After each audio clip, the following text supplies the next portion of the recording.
Welcome to this episode of Unearth Horticulture. As you see, you find me in the greenhouse.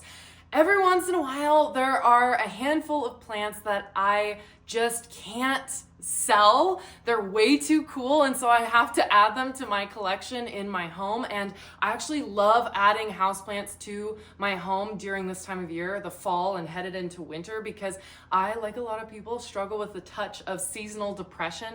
I mean, as these days shorten, there's less sunshine, and houseplants are really a mood booster. They're a great pick-me-up this time of year.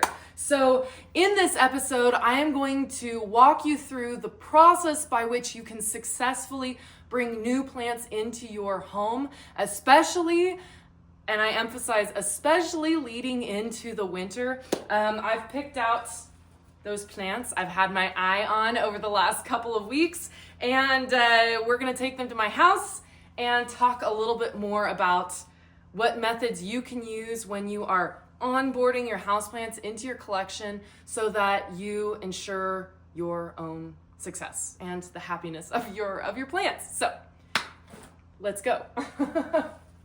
First things first, you want to make sure that you transport your plants successfully and safely. So by that I mean you want to avoid temperatures that are below 50 degrees or above 90 to 95 degrees if you can help it, because those are the temperatures that are going to kill your plants.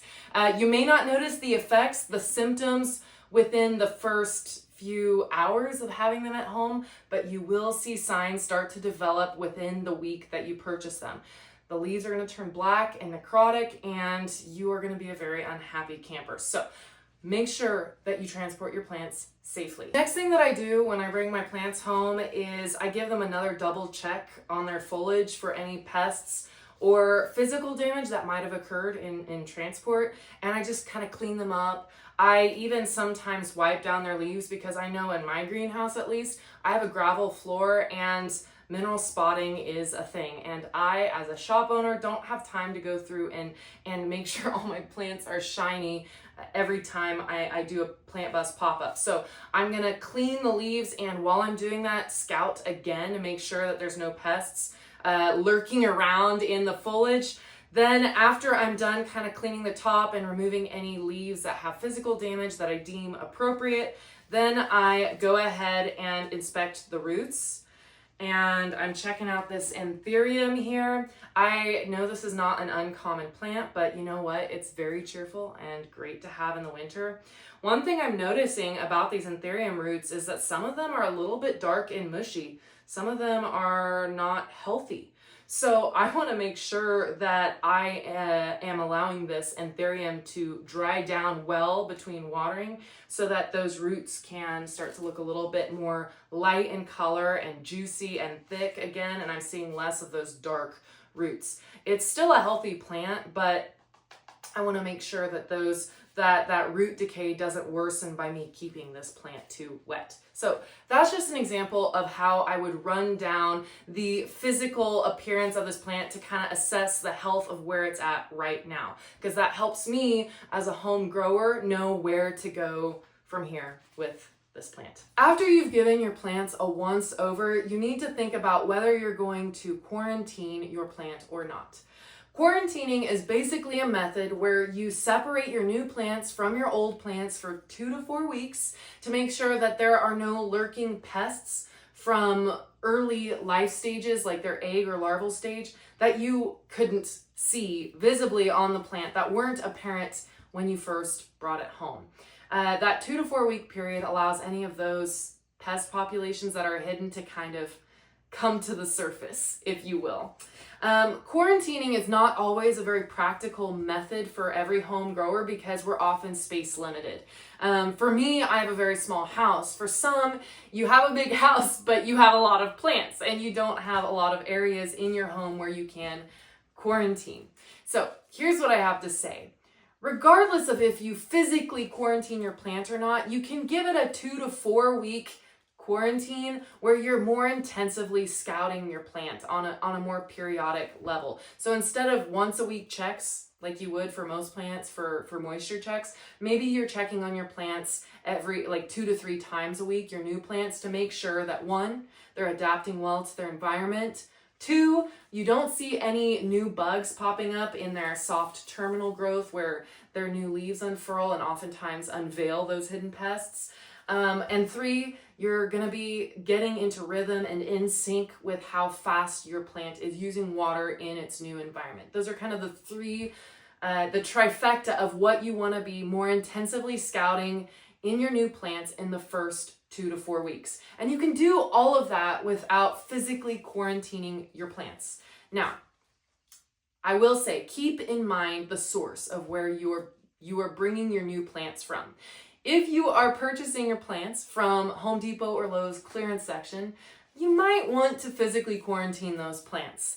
If you are buying a rescue plant or a friend gave you a plant that is looking a little bit iffy, you're gonna wanna quarantine that plant. Now, if you're purchasing a plant from the plant bus and you know that I already have thoroughly been scouting your plants, making sure that they're healthy and happy before they even come onto the plant bus so that you can shop for them, then you can be a little bit less cautious when you're dealing with that. It's just really important to know your source when you are thinking about the risk of pest and disease issues.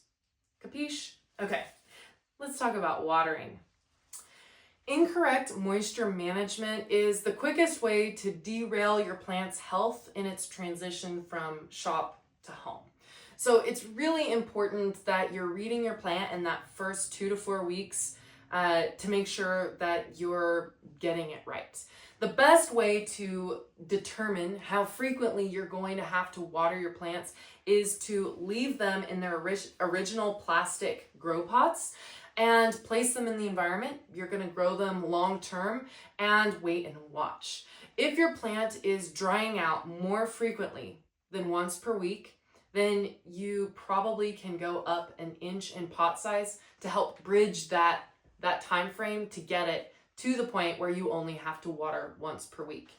If your plant is staying wet for that entire week period and then some, you can leave it in the same container size that it was purchased in. I always recommend before repotting that you do this little test with your plants, because if you do go up too big in pot size too soon, which is a big temptation when you first buy plants, it's a temptation to repot right away and give it space to grow. But if you do go too big in pot size, you can end up with issues like root decay and fungus gnat populations, because too much soil space, too much moisture long term can lead to those problems. You really want to gradually size your plants up. And really, your plant's water use is determined by your environment. I can give you a ballpark at purchase of if I think your plant's going to need watering once per week or once per month, but really it's up to you to determine how frequently your plant needs water based on your home environment. Because, for example, if I place this philodendron in the southeast room, it's going to use water so much faster than if I were to place it in my north den on my fireplace mantle where it is darker and cooler. That growth rate, that environment changes how quickly my plant uses water and how quickly my plant is going to grow. So your environment is going to determine whether you need to repot your plant into a bigger container immediately or wait a few months down the road. But that pot volume is directly tied to your watering frequency. So start with what you got and then go from there. So we've talked all about transitioning your plants to your home. The last thing to think about is placement.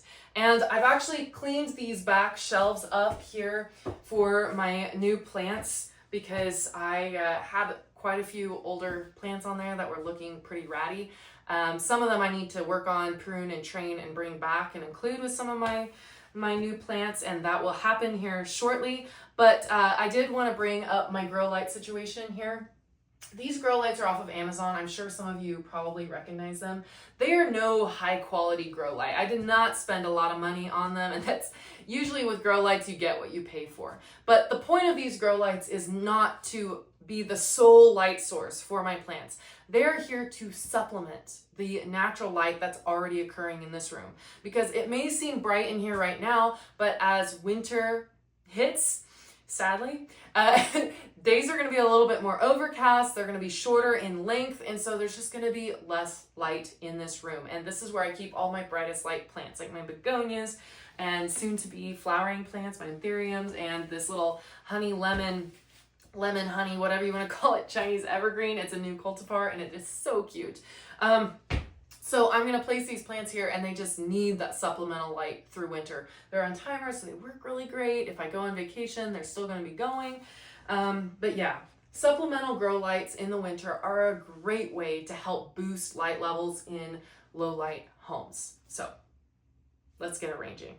So as mentioned, I am keeping my plants in their plastic grow pots, and I am dropping them down like so into their pretty decorative containers.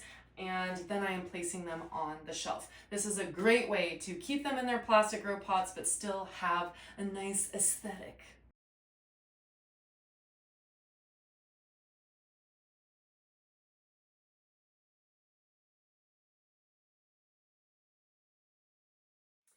I've placed all my new plants on the shelf and they are looking fire. There is so much color and it is such a cheerful shelf. I'm just really excited to get to grow these on through winter months. The last thing I was going to tell you about are the QR code tags that you can find in all of the plants you buy on the plant bus. These take you to my plant care guide on renatasgarden.com, and I do my best to list not only the basic environmental requirements of your plant, like the light, temperature, and humidity, but also some basic plant care tips, tricks, and I've been linking my YouTube videos and Substack articles to the related plants that I talk about in the videos and articles, so that hopefully you can get some extra information if you need it. I hope this video was helpful and encouraging to you in your process of moving plants from shop to home. And if you have any questions, as always, drop them in the comments below. And until next time, you've been watching Unearth Horticulture.